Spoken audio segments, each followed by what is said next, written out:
ataupun SK8 Memang kalau Syarul Akbar Keberea tu juga, keberea tu lah. Keberea tu lah.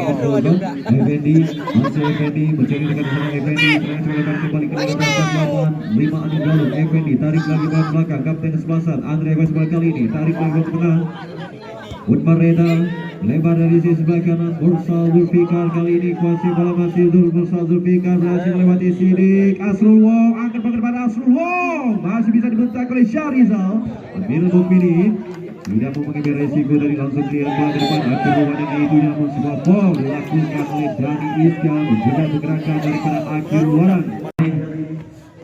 Perjuangan dapatkan dari sudut yang sangat dilalui oleh Persebaya mudah maka bisa menambah keunggulan ataupun mengancam kawan dengan seorang Amin Fauzan Yasfani Yusri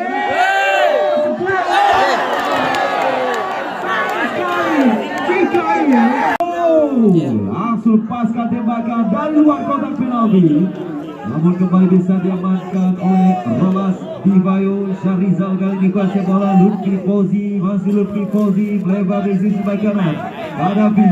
coba lakukan tekanan kali Persebaya muda umpan coba dikirimkan untuk Fernandes berhasil mentak oleh Effendi Utmar Reda kuasai bola kali ini Bang Utmar Reda